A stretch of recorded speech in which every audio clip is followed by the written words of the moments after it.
So in this video, we'll try 3 different ways to make a 3D model of my favorite junk food, the poutine.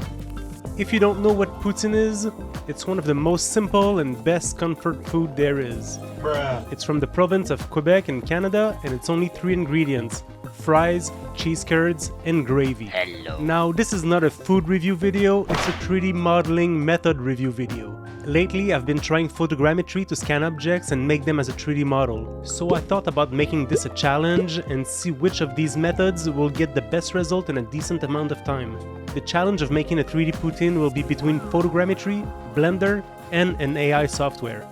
There's a few constraints we need to be careful of when choosing where we get our poutine from. Photogrammetry doesn't work well with models being glossy, metallic, or transparent. So we'll have to choose the restaurant we get it from accordingly. Let's start by finding our model.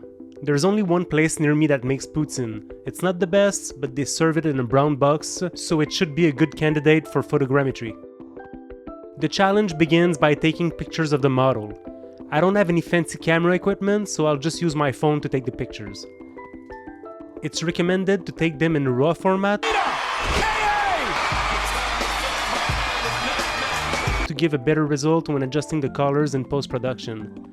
Also, make sure you adjust all of your settings manually. The concept of photogrammetry is to take pictures that overlap each other, and then the software aligns them correctly by finding features that match on different pictures. I take as many pictures as I can from every angle possible.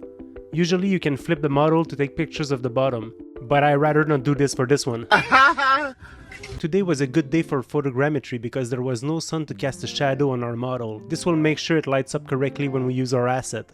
Let's export all of our pictures and adjust the colors a little bit in Lightroom to get a better range of contrast. Now for the photogrammetry process, we'll use Reality Scan, which is a free software offered by Epic Games. You simply go to the Epic Game Launcher, click on the tab Reality Scan at the top, and download the latest version.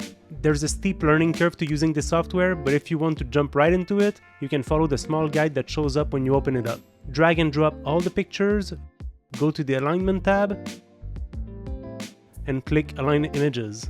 This is going to turn the pictures into cameras and project our model. Now that the process is done, it's time to go in the Mesh Model tab, readjust the construction region, and click on Normal Details.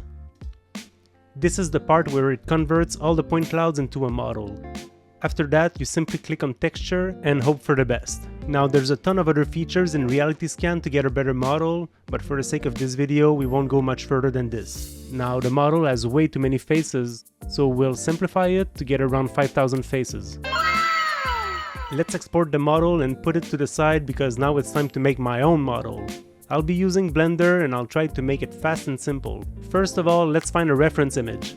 Since I could not use an aluminum plate for the photogrammetry model, I'll use one for this model. It's hard to find a perfect poutine reference because the best poutine is the one filled with cheese on top. But I also want to see the fries in my model. I was a bit rusty with Blender, so I had to get back into it. I wasn't satisfied with my first attempt, so I gave it another try from scratch. I didn't bother making a good looking plate and went straight to the fries. They came out pretty good. Now the cheese curds, this one is a bit tricky, but that'll do for now. Now, time for the hard part, getting the gravy to flow on top of the poutine. I used the Flip Fluid add-on for this.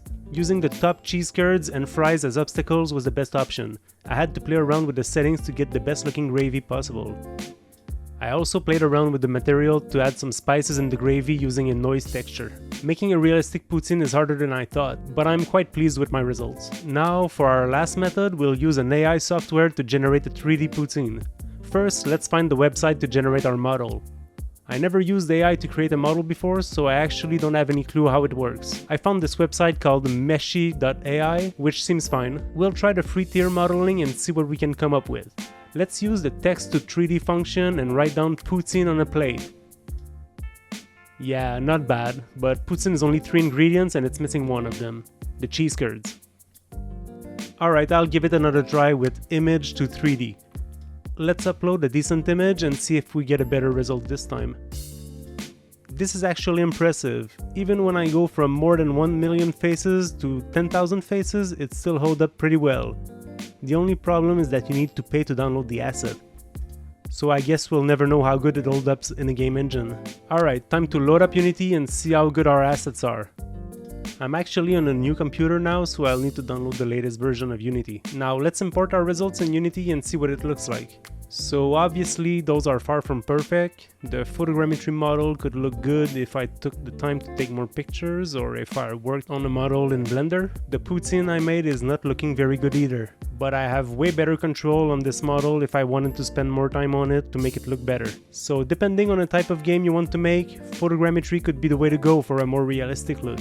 But it will take good gear, patience, and 3D skills. If you enjoyed this video, please like and subscribe. Thanks for watching. See ya!